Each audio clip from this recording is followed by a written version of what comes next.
Halo, selamat pagi. Apa kabarnya di pagi hari ini, tanggal yang spesial 10 November 2025 kita memperingati Hari Pahlawan. Dan hari ini tentunya bersama saya Maya Karim. Ya, dan Sekber Syam hari ini spesial banget ya Maya. Tapi kalau kita ngomongin pahlawan, apa sih makna pahlawan untuk Maya sendiri? Pahlawan adalah sosok yang memang memberikan banyak sekali jasa dan kita tidak bisa hari ini berbicara dengan pemikiran yang bebas begitu ya, kemudian tapi bertanggung jawab tentunya tanpa kemerdekaan yang sudah diperjuangkan oleh para pahlawan kita yang terus harus kita teruskan perjuangannya, Akbar. Betul sekali, itu memang harus kita teruskan perjuangannya dalam arti apa yang kita lakukan hari ini ya, karena kita sudah tidak berjuang dengan mengangkat senjata lagi ya, tapi tentunya dengan karya misalnya. Ya, betul. Dan paling tidak kita berjuang untuk diri kita sendiri, Maya ya. Kita menjadi pahlawan untuk diri kita sendiri. Kayaknya Akbar lagi berjuang banget nih hari-hari ini ya. Ini lebih dalam lagi maknanya ya. Oke, nanti kita ngobrol habis ini ya. Iya. Nah, seperti biasa kita akan mengulik Jendela Negeri dengan sebuah cerita pagi nih, Maya. Ini dari mana datangnya? Dari Jawa Tengah. Dari Jawa Tengah. Jadi di Jawa Tengah ini ada si manis dari petani yang mendunia. Apa ya yang manis ini ya? Kamu kayaknya. Bukan saya satu-satunya yang manis, tapi si manis ini adalah buah tropis, nanas madu yang memang menjadi primadona salah satu daerah yang ada di Jawa Tengah. Kita lihat informasinya berikut ini.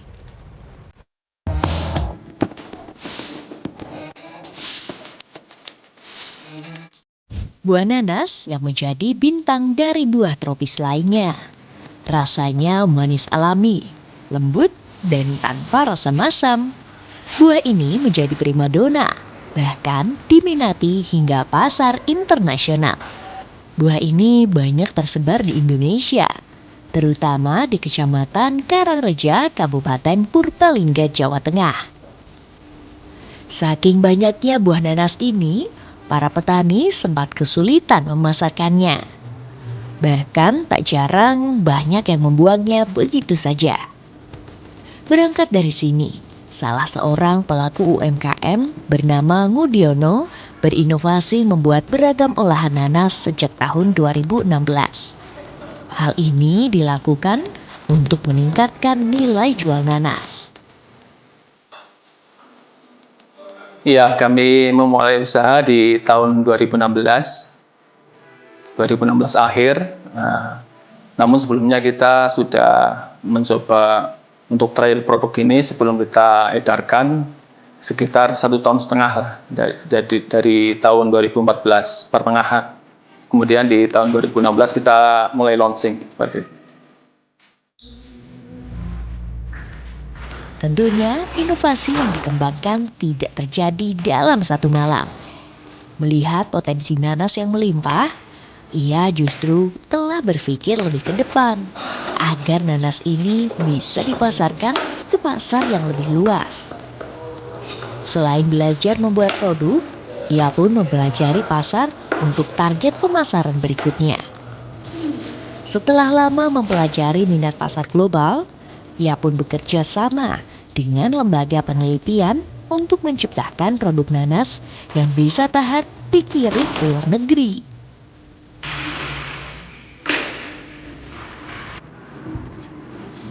Dan kini ia pun menyulap nanas menjadi beragam varian produk, mulai dari nanas koktail, bolu nanas, manisan nanas, selai nanas, hingga kerupuk nanas.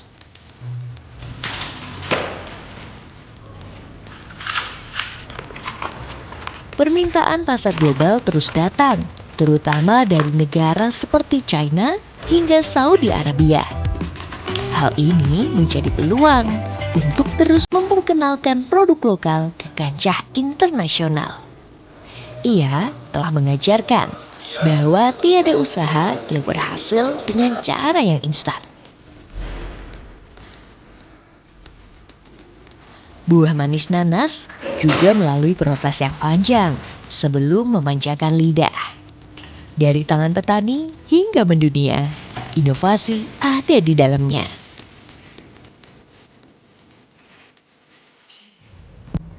Wah, nggak cuma manis tapi segar ya untuk dinikmati. Apalagi dinikmati langsung juga banyak nanas-nanas yang memang sudah manis dari pohonnya gitu Manis ya. dari pohonnya langsung. Dan itu juga masuk dalam konteks pahlawan, Maya ya. Pahlawan untuk yang tadi ya, untuk UMKM juga, untuk dirinya sendiri juga. Dan ekonomi sekitarnya. Ekonomi sekitarnya. Dan itu masuk dengan apa yang kita bahas hari ini ya. Betul. Nah, kita untuk membahas tema kita pada hari ini sudah bersama dengan kita siapa, Akbar? Ada Pak Doni Istianto Hari Mahdi, Ketua Bidang Politik PPM LVRI. Selamat pagi. Selamat pagi, selamat Hari Pahlawan. Selamat Hari Selamat Pahlawan. Terima kasih atas pengabdian dari keluarga Pak Ya, Doni terima begitu kasih. ya, yang sudah turut memperjuangkan kemerdekaan Indonesia dan mempertahankan kemerdekaan Indonesia. Pak Doni, mungkin sebelum kita bahas lebih jauh, kita ingin dapat sudut pandang dari Pak Doni sendiri sebagai keluarga dari pahlawan begitu ya, bagaimana kemudian memaknai peringatan Hari Pahlawan yang memang jatuh setiap tanggal 10 November. Ya, memang untuk Hari Pahlawan tahun ini tahun yang sangat spesial karena pada tahun-tahun ini kita ini mendapatkan seorang pemimpin yaitu Presiden Prabowo itu mau pemimpin yang tidak memiliki dendam politik. Sehingga posisi sekarang semua pihak diajak merangkul bersama-sama karena memang posisi bangsa yang besar itu bangsa yang harus mampu menghargai pahlawan. Nah, posisinya sekarang itu harus dilanjutkan oleh generasi yang lebih muda untuk anak-anak kita.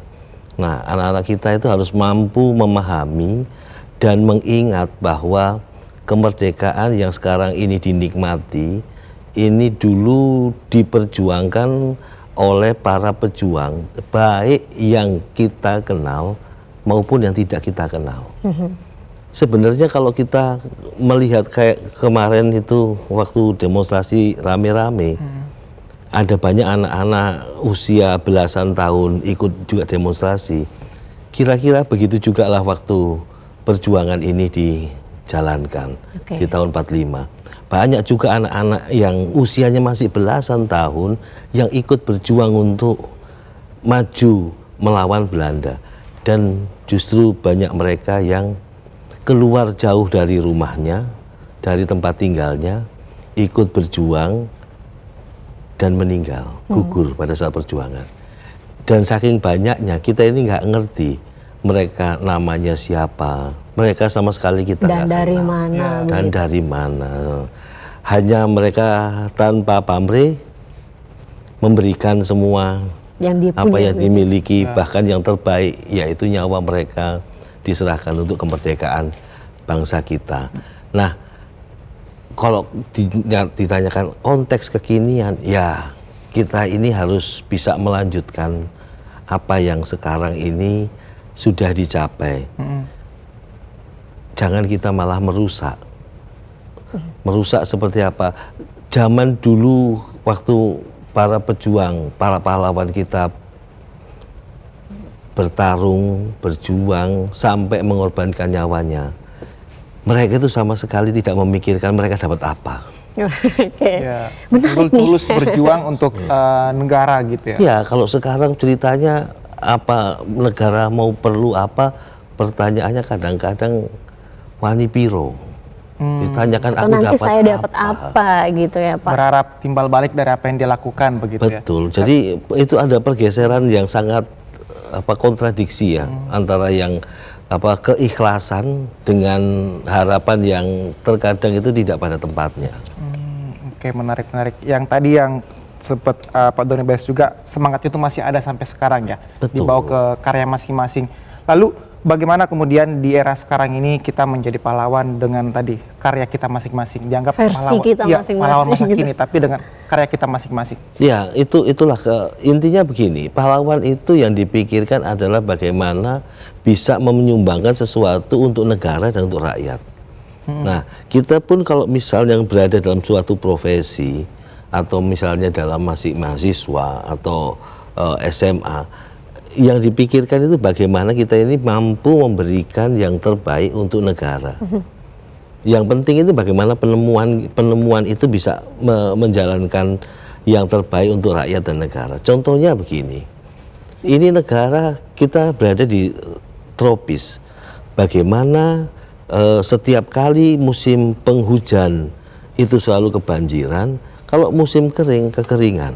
Nah, bagaimana para peneliti ini, adik-adik kita yang di mahasiswa atau di penelitian ini bagaimana bisa melakukan manajemen water management ini lebih baik lagi, termasuk mungkin rain management itu bagaimana gitu loh. Karena posisinya yang kalau sekali kita lihat kalau rakyat posisinya itu bekerja begitu lama, begitu terjadi bencana banjir langsung habis. Nah, Kerugiannya banyak sekali. kerugiannya ya, itu jadi hasil kerja 2-3 tahun atau mungkin 5 tahun 10 tahun hilang. tiba-tiba sekali kena banjir itu semuanya itu jadi hilang dan sia-sia gitu loh. Nah, yang seperti itu yang kita itu harus coba lebih giatkan lagi, bagaimana seseorang itu mau melakukan penelitian untuk kepentingan bangsa dan negara dan rakyat.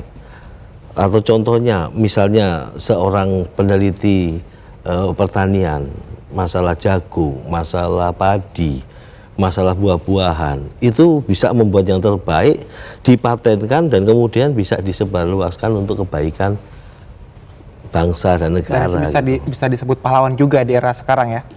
Hanya itu salah satunya bisa jadi pahlawan. Jadi maksudnya pahlawan itu tidak harus Anda itu masuk senjata, militer dan ya, angkat senjata. Karena kita juga sebagai negara juga sama sekali tidak menginginkan perang. Kita semua menginginkan perdamaian. Untuk itu kita memang harus siap-siap untuk berperang. Cuman kan tidak selamanya kita itu menempuh jalan itu dengan peperangan. Nah, disitulah posisi kita itu untuk memanfaatkan kemerdekaan itu bisa menjadi lebih sejahtera. Oke, dengan kedamaian, kestabilan kita bisa fokus untuk tadi menyejahterakan rakyat dengan berbagai karya di bidang masing-masing, sesuatu yang bisa bermanfaat untuk orang sekitar dan untuk bangsa dan negara tentunya. Betul. Ya. Pak Doni, ini kan pemuda Pancamarga dari LVRI ini tentu menaruh harapan atau menaruh pandangan untuk generasi yang saat ini. Seperti apa mungkin perhatian dan bagaimana menyikapi Hari Pahlawan pada tahun ini? Jadi yang namanya nasionalisme itu tidak bisa tidak dilakukan selain melalui indoktrinasi, baik terhadap semangat kepahlawanan, tentang ideologi negara, semuanya itu harus melalui indoktrinasi. Karena namanya doktrin negara, jalan satu-satunya memang seperti kalau dulu saya masih sekolah di SMP SMA ada namanya P4. Zaman itu ya. Nah, saya nggak ngerti kalau sekarang apakah P4 itu masih diajarkan atau tidak. Tetapi itulah yang membedakan antara yang pernah mendapatkan indoktrinasi tentang dasar-dasar negara dengan yang tidak, yang hanya diberikan hanya selintas sebagaimana sebuah pelajaran pada umumnya. Sehingga anak-anak SMA seperti terakhir kita lihat ini masalah yang di SMA N72 itu, energi yang mereka, energi muda, energi remaja yang mereka miliki yang begitu besar, tetapi tidak diarahkan dengan bijaksana, mereka terlalu banyak melihat game Mobile Legends segala macam game-game yang sifatnya itu terlalu banyak perang dan juga kekerasan. Akhirnya kalau dia ingin membalaskan, mengambil kepahlawanan, heroismenya itu, yang menjadi korban itu adalah kawan-kawannya sendiri atau orang-orang yang ada di sekitarnya. Mereka itu hanya terbuai dengan film-film Hollywood, bagaimana kekerasan itu dijalankan, dilakukan, karena setelah itu 1,5 jam kemudian mereka pulang. Ya. Itu kan hanya di bioskop gitu loh. Tetapi kalau di kehidupan nyata, kalau itu dijalankan, dampaknya itu akan sampai dengan masa depan mereka. Itu yang mereka nggak merasa memikirkan sampai sekarang di sana. Mereka hanya memikirkan apa yang mereka lakukan itu seperti sesuatu yang mereka lihat di bioskop. Yang setelah duduk 1,5 jam setelah selesai mereka nonton, mereka bisa pulang dengan nyaman, melanjutkan kehidupannya. Sedangkan di dunia kenyataan kan tidak seperti itu. Betul, dampaknya berkepanjangan begitu ya. Baik kepada korban maupun pada pelaku. Nah, itu yang kita khawatirkan bersama begitu ya. Banyak sekali kasus bullying, kemudian juga tadi menumbuhkan kekerasan di kalangan generasi muda. Kita akan berbincang lagi Pak Doni, namun kita akan mengikuti informasi terlebih dahulu dalam segmen reportase berikut ini.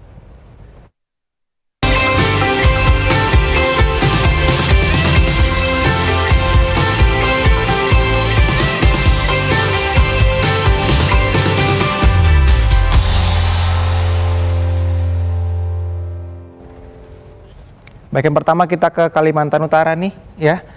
Kita akan terhubung dengan Sofera di sana. Selamat pagi Sofera. Dan juga Maya. Ya, ada informasi apa nih dari Kaltara, Sofera? Silakan informasinya. Ya, baik. Terima kasih Akbar dan juga Maya.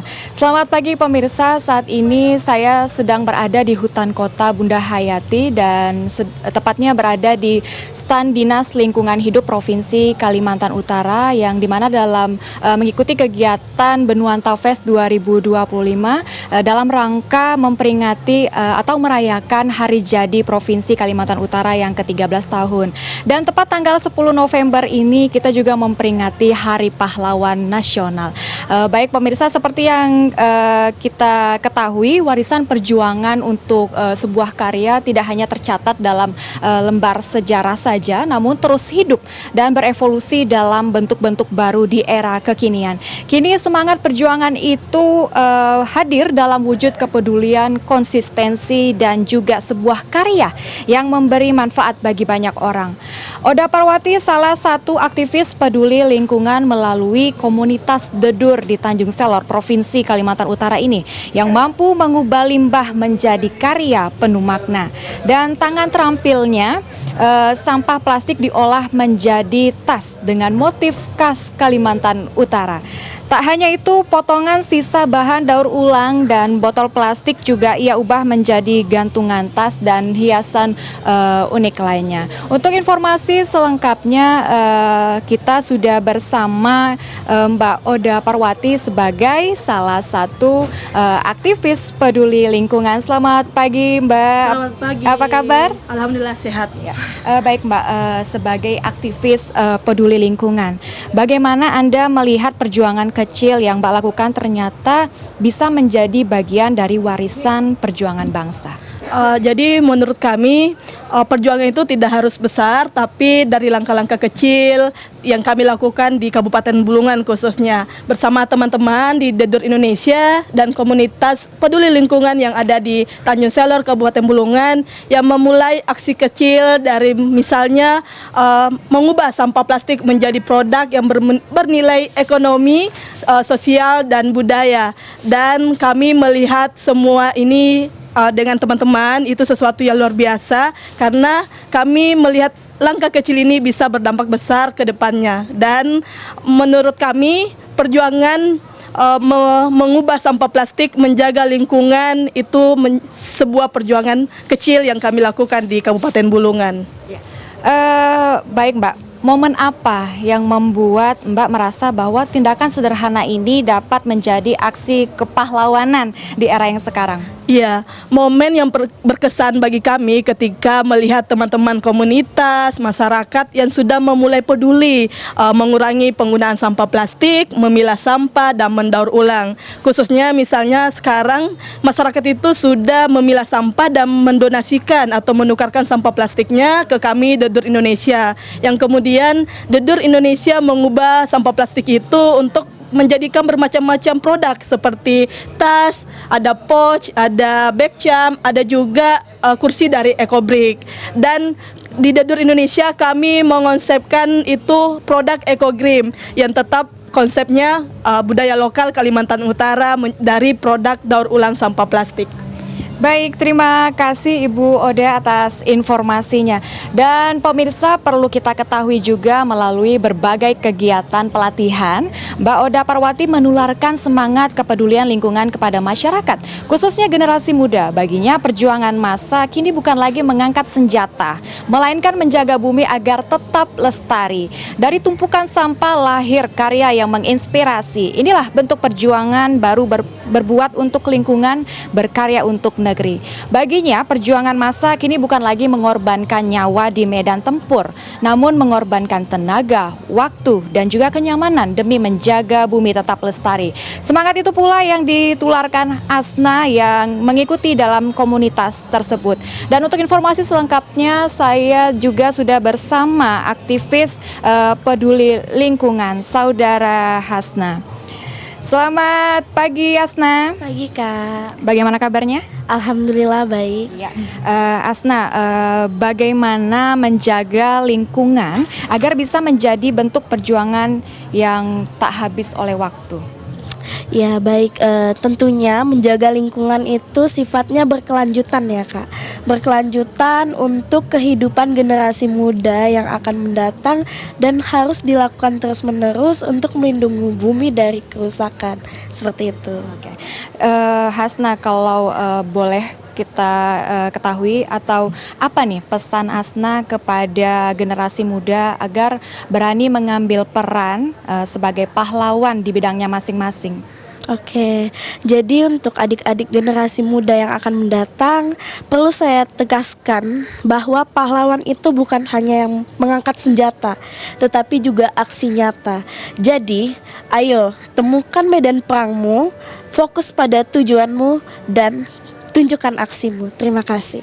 Baik, terima kasih Mbak Asna. Dan dari wawancara kita tadi, semoga semangat kepahlawanan kita terus hidup di tengah masyarakat dan mengingatkan kita bahwa setiap orang bisa menjadi pahlawan di masanya. Demikian yang dapat kami sampaikan dari Kalimantan Utara. Kita kembali ke studio. Ya, setiap orang bisa menjadi pahlawan di eranya masing-masing ya. Safera, terima kasih, selamat bertugas kembali. Wah, menarik apa tadi yang disampaikan oleh Safera bahwa sebenarnya langkah kecil begitu. Betul. Ya, tidak harus tunggu harus sempurna, tapi dengan kecil yang justru memberikan bermanfaat ke kelestarian alam, apalagi jika dikerjakan oleh orang yang kecil menjadi kekuatan yang besar. Tadi dampaknya jelaskan juga tadi ya, dampaknya berkelanjutan untuk masyarakat pastinya ya. Kita Pak Doni lagi, Pak Doni, tadi kita melihat bagaimana dari Utara yang disampaikan yang menarik sekali karena di menjaga alam begitu ya, untuk dampaknya luas bagi masyarakat. Tapi kalau dari PP apa Pak kegiatan yang dilakukan ini untuk menyemarakan Hari Pahlawan di tahun ini? Yang kita lakukan misalnya seperti semalam itu dilakukan oleh di Semarang, melakukan suatu kegiatan pengurus untuk renungan mengingat jasa yang telah gugur dahulu kita, keluarga besar Republik Indonesia di Indonesia. Jadi hal tersebut merupakan kehormatan karena posisi sekarang ini orang hanya menikmati, sangat meremehkan perjuangan yang mengorbankan nyawa itu hanya dimaknai sebagai sebuah kewajiban generasi sebelumnya. Bukan sebuah ini penghargaan yang diperoleh saat ini merupakan sebuah. Jadi terlalu banyak generasi pada saat ini melihat sesuatu itu ukuran hasil. Price value yang paling penting, bukan price system, bukan value mereka lihat. Jadi yang mereka ukur pada saat ini itu adalah hal-hal yang bisa didapatkan secara duniawi, yang cenderung hedonisme terhadap bagaimana proses memperoleh, yang disitulah nilai-nilai kehidupan itu menjadi kunci dan menjadi sebuah tuntunan, itu tidak kurang untuk mendapatkan perhatian. Nah, tadi kan Pak Doni sudah menyampaikan pentingnya merenung untuk kembali kita menumbuhkan semangat kepahlawanan. Nah, ini kita akan bahas soal itu Pak Doni berikutnya, tapi kita harus jeda terlebih dahulu. Pemirsa, tetaplah bersama kami di Jendela Negeri.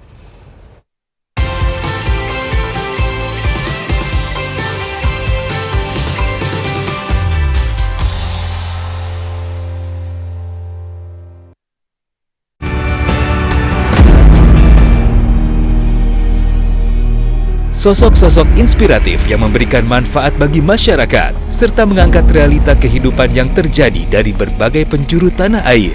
Kalian melihat hijau di mana-mana, krisis air itu nyata. Hal yang berkaitan dengan upaya reforestasi selalu kita gambarkan di mana-mana. Inspirasi Indonesia, setiap hari pukul 14.30 waktu Indonesia Barat. Fokus membangun di kampung saya. Anda pecinta olahraga? Perbaharui informasi Anda seputar dunia olahraga dengan menyaksikan Monitor Olahraga. Saksikan Monitor Olahraga setiap hari di TVRI Nasional dan TVRI Sport.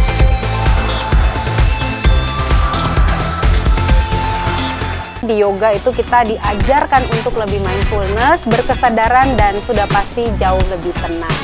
Saatnya saya mau ngajak kamu ke dapurnya Sepiring Rasa.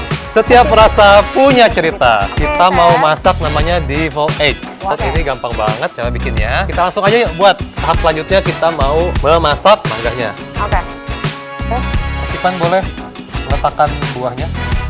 Dan asik banget ini. Dan pastinya mudah banget buat gampang dibikin ya.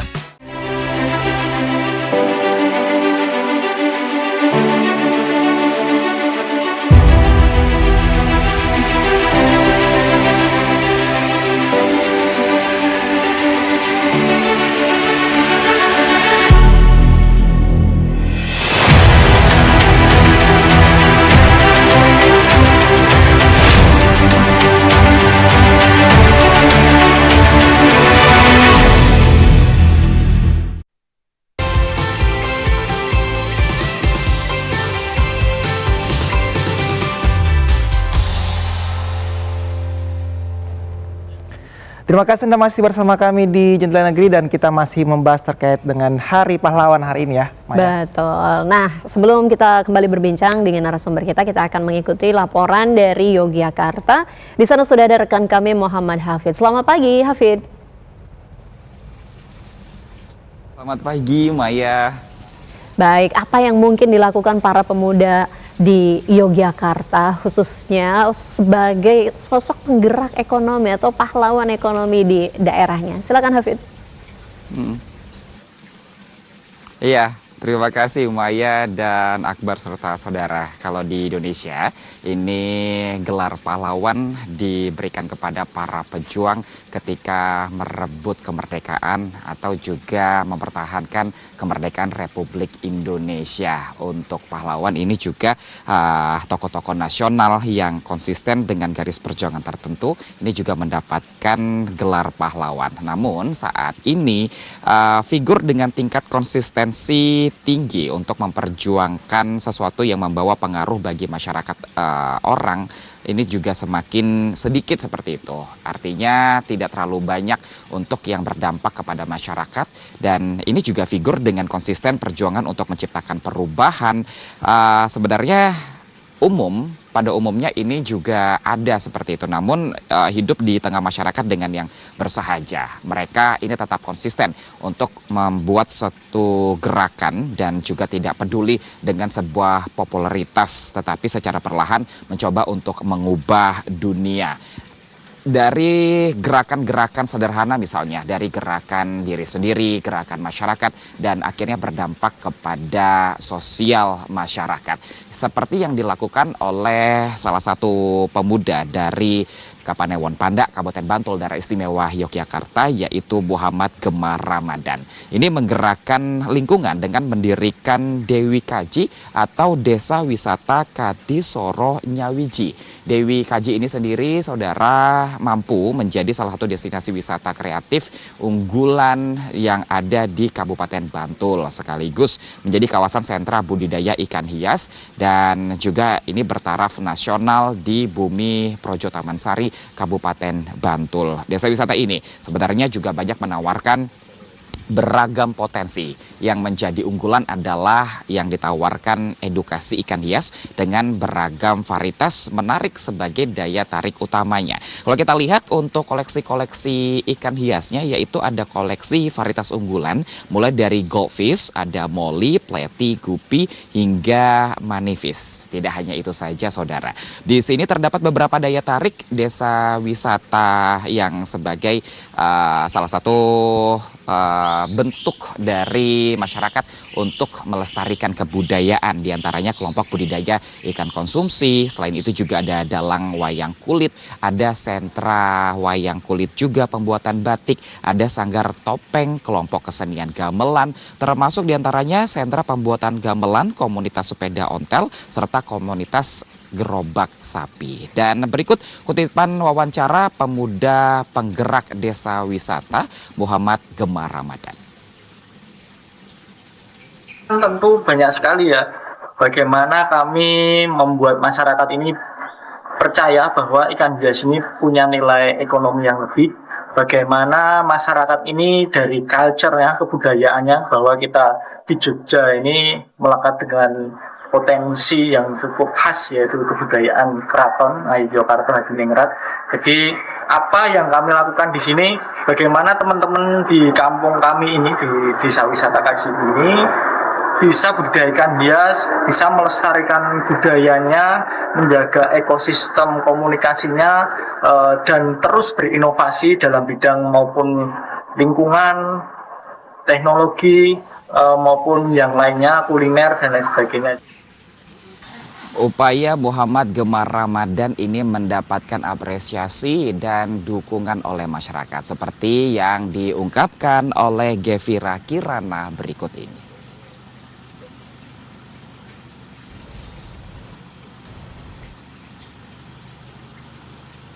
Sebagai generasi muda, saya sangat terinspirasi dan mengapresiasi adanya usaha yang dilakukan oleh Mas Gemar Ramadan. Selain usianya yang masih muda, dia juga mampu menggerakkan perekonomian yang ada di desa. Di antaranya masyarakat dapat melakukan atraksi budaya dan juga menjual makanan berbasis lokal yang ada di Yogyakarta. Sehingga pendapatan perekonomian masyarakat setempat meningkat. Tidak hanya mengandalkan ikan hias saja, saudara, di desa wisata ini juga banyak untuk atraksi kebudayaan, paket-paket wisata yang ditawarkan, termasuk juga dari festival yang pernah diselenggarakan, yaitu Dewi Kaji Culture Fest 2025. Di sini wisatawan dan juga masyarakat dari beragam wisatawan yang hadir, ini berbagai agenda juga diadakan, mulai dari festival layang-layangan jadul, ada Kadi Soro Aquatic Expo, ada gerai UMKM juga, pertunjukan tari, hingga kontes ikan guppy, molly, dan Sifoforus nasional. Merebutkan Piala Wakil DPD RI dan GKR Hemas serta Dinas Kelautan dan Perikanan Kabupaten Bantul. Saudara, usaha dari pemuda penggerak Desa Wisata Kaji Muhammad Gemah Ramadan ini sebenarnya harus mendapatkan apresiasi dan juga mendapatkan perhatian baik itu dari pemerintah daerah maupun dari pemerintah pusat, karena usahanya yang dilakukan oleh pemuda penggerak yang ada di Kabupaten Bantul ini sebenarnya bisa menjadi perekonomian atau roda perekonomian yang ada di desa termasuk di Kabupaten Bantul, daerah istimewa Yogyakarta. Sudah saatnya bagi para pemuda di Hari Pahlawan ini terus menjadi salah satu pelopor dan juga penggerak untuk bisa menginspirasi masyarakat yang ada di Indonesia. Demikian dari daerah istimewa Yogyakarta, kita kembali ke Jakarta. Akbar, Maya. Ya, harusnya memang pemuda menjadi pelopor untuk menginspirasi ya seluruh orang untuk bisa berbuat lebih baik lagi. Hafid, terima kasih. Selamat bertugas kembali. Nah, kita kembali lagi ke Pak Doni dengan tadi pertanyaan yang tertunda. Pak Doni, kenapa kita harus gitu ya merenung gitu untuk mengingat kembali dan menumbuhkan semangat kepahlawanan? Kenapa ini penting untuk terus dilakukan? Iya, salah satu alasan dulu pahlawan itu berani menyumbangkan nyawanya, mengorbankan nyawanya, karena sebelum merdeka kita ini diperlakukan secara tidak adil. Nah, orang yang diperlakukan tidak adil, bangsa yang diperlakukan tidak adil pastilah sengsara. Nah, tetapi kesengsaraan mereka itu tujuannya satu, supaya anak keturunannya, generasi berikutnya dari Indonesia itu bisa tidak diperlakukan lebih adil sehingga mereka tidak sengsara lagi. Tetapi kalau kelamaan seperti yang kita lakukan sekarang ini, memang generasi muda kita ini terlalu manja. Mereka terlalu menikmati segala keadaan ini dengan sangat-sangat nyaman. Ini yang berbahaya karena khawatirnya ini akan menurunkan fighting spirit untuk menghadapi kehidupan. Jika segala sesuatu itu terlalu dimudahkan, tidak ada perjuangan dalam memperoleh sesuatu apa yang mereka inginkan atau butuhkan, segalanya itu akan menjadi seperti given. Memang itu sudah seharusnya mereka dapatkan. Itu yang membahayakan karena itu akan melemahkan semangat daya juang dalam menghadapi kehidupan. Kehidupan ini keras. Jadi kalau misalnya mentalnya itu seseorang terlalu dilindungi, apa yang mereka butuhkan itu terlalu diberikan sangat mudah, kekhawatirannya adalah mereka menjadi generasi yang manja. Oke, menarik nih. Dunia keras, jadi kita perlu keras juga untuk menghadapi dunia itu gitu, baik orang lebih. Perlu berjuang gitu. Perlu berjuang juga. Baik, Pak Doni, dalam konteks dunia kerja dan juga usia kreatif masa kini nih, kenapa kemudian penting untuk menanamkan nilai-nilai kepahlawanan dalam diri kita? Ya, salah satu nilai-nilai kepahlawanan selain berani untuk berkorban demi kepentingan negara, bangsa dan rakyat, juga kejujuran. Itu yang sekarang itu kita melihat agak jauh dari apa yang dilakukan oleh kreasi, apalagi 3-4 bulan ini dari Kejaksaan Agung, yang namanya kejujuran itu hilang sehingga hasil korupsi dipamerkan dengan begitu masif. Uang 13 triliun secara tunai itu ditunjukkan, dipertontonkan, yang membuat untuk menyadarkan rakyat betapa korupsi itu sangat merugikan rakyat. Begitu banyaknya uang yang dicuri. Harusnya untuk rakyatnya, tapi justru diambil oleh orang yang tidak bertanggung jawab gitu lah Pak ya. Karena nilai-nilai kepahlawanan sudah dilupakan jauh tentang masalah kejujuran. Oke. Nah, dengan adanya banyak kasus korupsi, kemudian ini kan juga dilihat oleh generasi penerus yang kemudian kehilangan mungkin dia menjadi skeptis begitu ya Pak. Apa mungkin yang bisa menjadi catatan Pak Doni sendiri soal adanya mungkin generasi muda saat ini kehilangan contoh tadi sosok-sosok yang jujur, yang kemudian memiliki kepentingan tulus untuk bangsa dan negara yang hilang, sehingga mereka kehilangan arah juga nih anak-anak muda sekarang. Ya, itu justru itulah yang sedang kami yang di Pemuda Pancamarga ini mencoba untuk mendorong bagaimana Kementerian Pemuda dan Olahraga itu bisa mendorong kegiatan-kegiatan seperti perintah Presiden semalam, bagaimana yang namanya Karang Taruna itu juga harus diaktifkan kembali, dan Pramuka. Sebenarnya kegiatan-kegiatan yang dahulu di masa Orde Baru itu banyak dilakukan, hanya mungkin dengan perkembangan teknologi. Kalau dulu ini kalau kita pengen informasi belajar, kita mesti pergi ke library, kita mesti pergi ke perpustakaan dulu. Dan bareng-bareng gitu ya. Bareng-bareng, habis itu cek satu persatu bukunya yang kita butuhkan kadang-kadang juga nggak ada. Tapi sekarang semuanya itu sangat dimudahkan. Hanya duduk terus habis itu scroll cari dapat.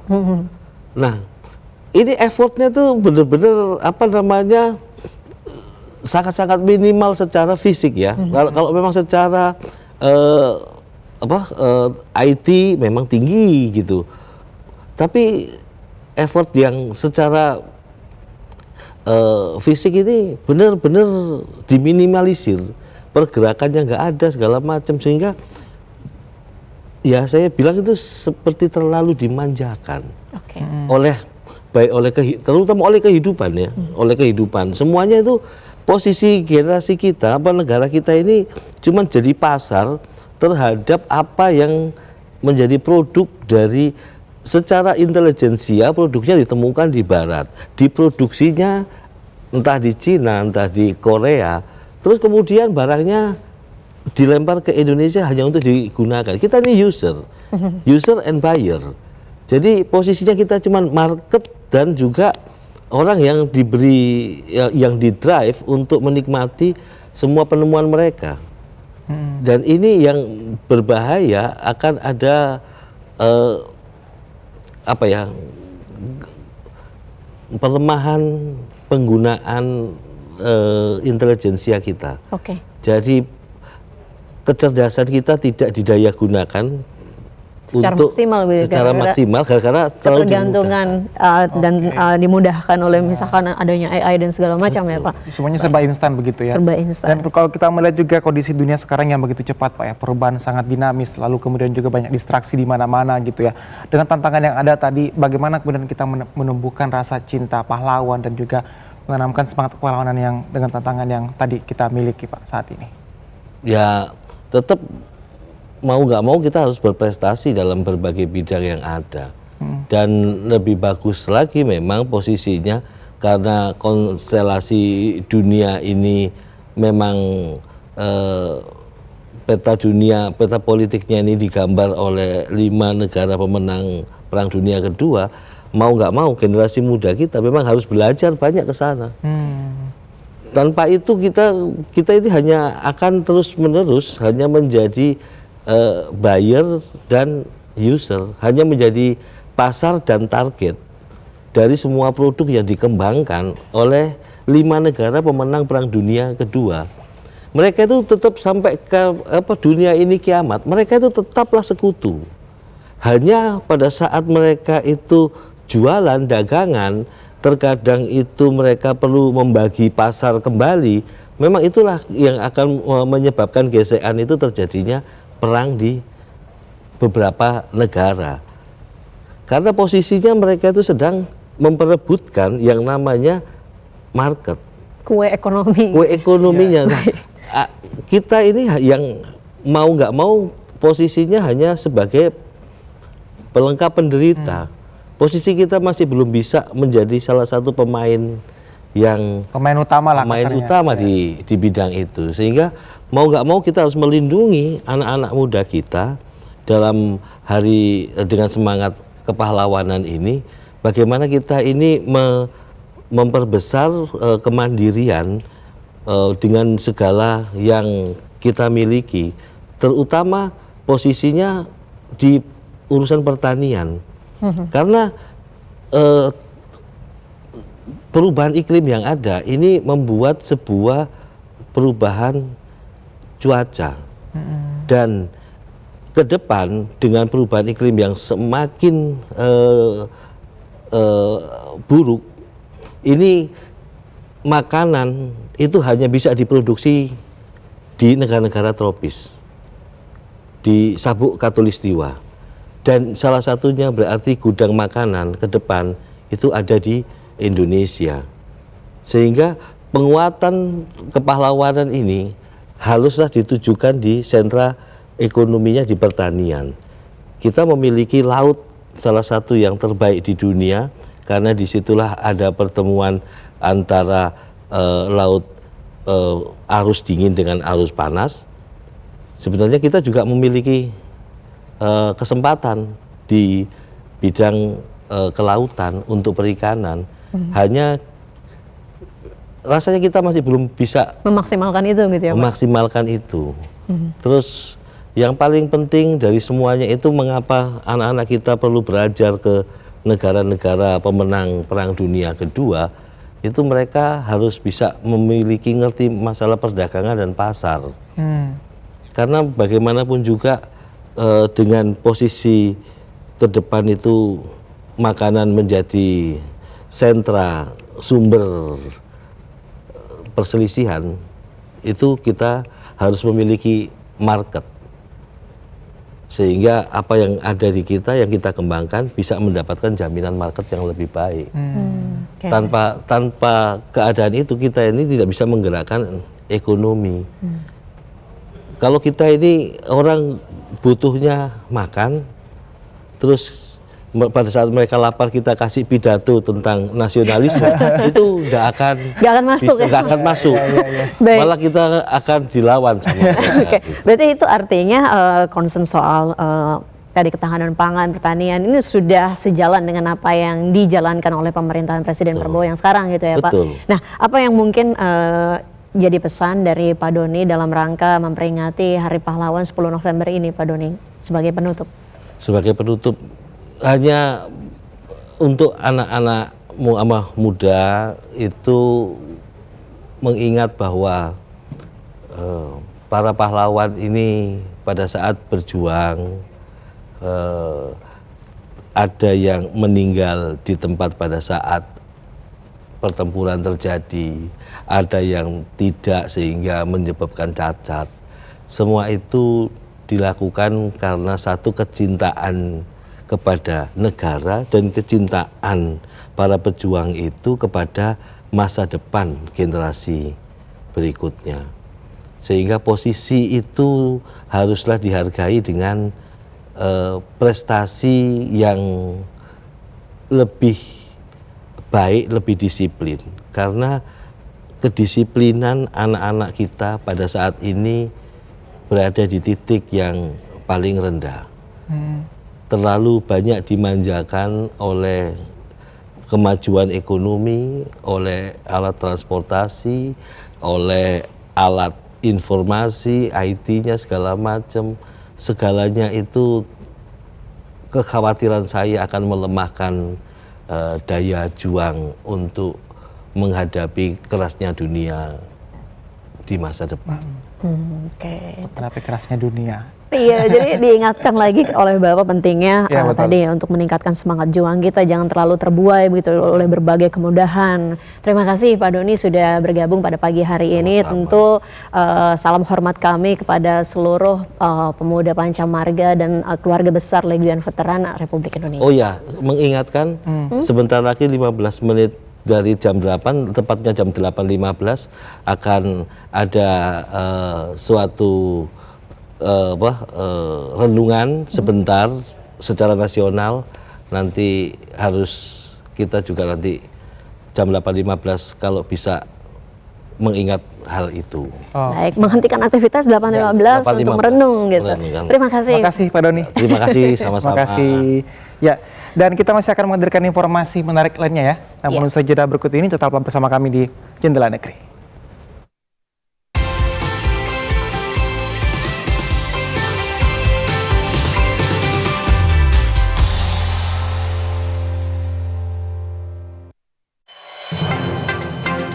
cerita dari berbagai penjuru negeri, mengangkat informasi tentang isu sosial, budaya, dan ekonomi. Sebuah potret inspiratif yang mengedukasi dari wilayah Indonesia. Saksikan feature PSO LKBN Antara setiap Kamis pukul 20 waktu Indonesia Barat. Kita sama-sama untuk melakukan konservasi mangrove bersama. Menanam mangrove berarti menanam masa depan.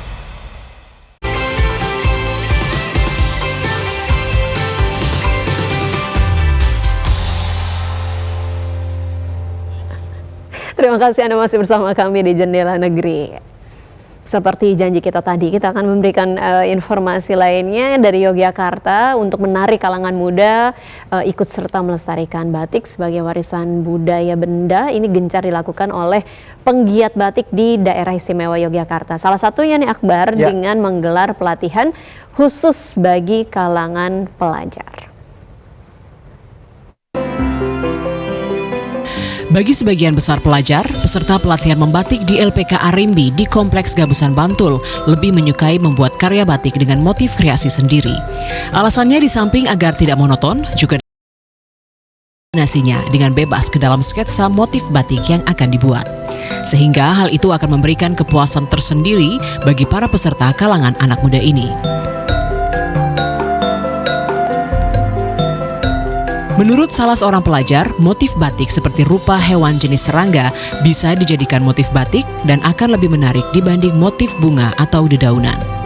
Namun beberapa pelajar lain masih tetap menyukai motif batik bunga atau dedaunan karena lebih mudah dikerjakan. Bahkan salah seorang pelajar asal Jambi, Sumatera lebih memilih membuat motif batik buah-buahan yang tujuannya untuk mengangkat potensi hasil bumi di wilayah tempat tinggalnya. Karena saya ingin mengangkat potensi-potensi dari wilayah saya, karena di sana sangat-sangat bagaimana ya, keseniannya kurang. Nah, saya terbang ke sini ingin menjunjung tinggi kesenian yang ada di daerah saya.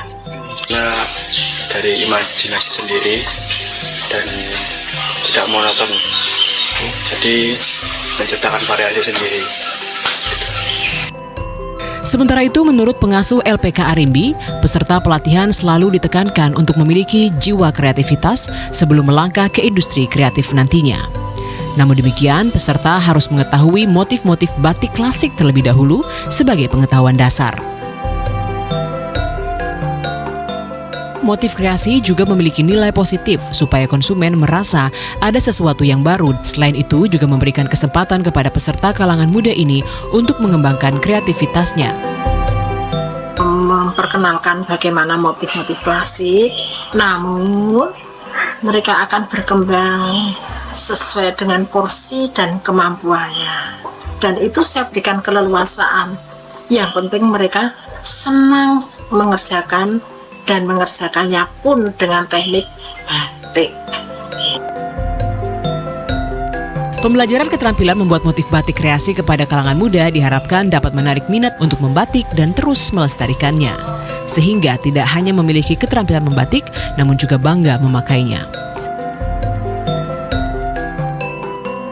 Motif batik kreasi memiliki daya tarik tersendiri bagi kalangan muda sekarang sebagai salah satu bentuk kebebasan berkarya.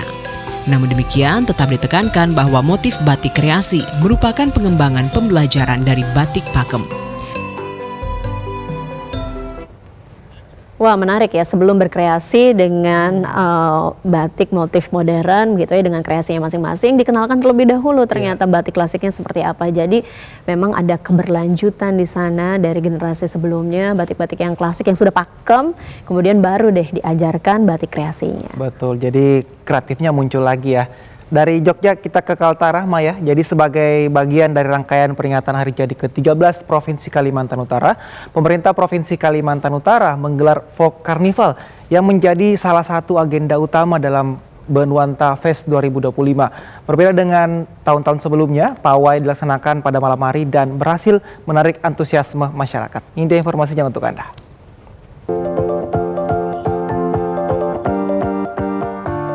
Ratusan kelompok peserta dari berbagai instansi, komunitas, suku, dan agama yang berbaur di Provinsi Kalimantan Utara turut memeriahkan Folk Carnival dengan menampilkan beragam kostum kreasi, tarian daerah, serta beragam kreativitas masing-masing peserta menambah semarak suasana malam di tepi Sungai Kayan, Tanjung Selor.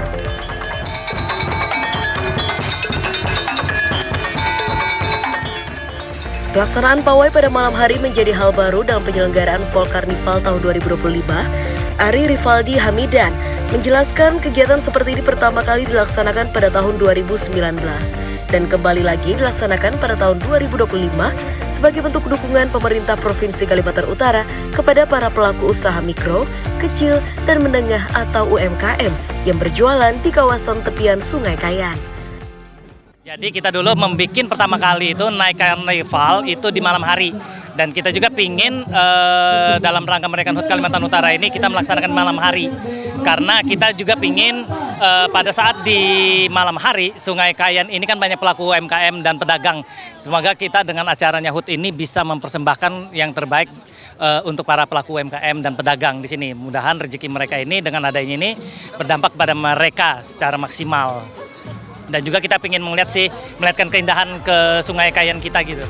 Selain memperkuat identitas budaya daerah, Folk Carnival juga menjadi bukti bahwa pemerintah berupaya menciptakan ruang kolaborasi antara seni, budaya, dan ekonomi kreatif, dan menjadi ruang bagi masyarakat untuk berkontribusi pada peningkatan ekonomi lokal. Jadi saya bersama Wakil Gubernur, Bupati Bulungan, dan kepala-kepala OPD di lingkungan pemerintah Provinsi Kalimantan Utara ikut juga merasakan jalan kaki bersama seluruh peserta yang ikut malam hari ini, dan kita bisa merasakan bersama bagaimana suasana keramaian malam hari ini yang kita buat sangat sederhana, tetapi antusias masyarakat juga yang menyaksikan sangat luar biasa. Tim Liputan TVRI Kalimantan Utara dari Bulungan melaporkan.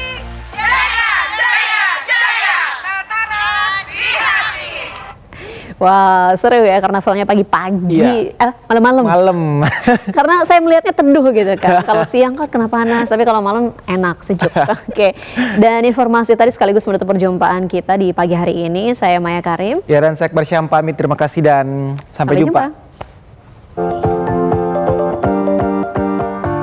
Ratusan kelompok peserta dari berbagai instansi, komunitas, suku, dan agama yang berbaur di Provinsi Kalimantan Utara turut memeriahkan Folk Carnival dengan menampilkan beragam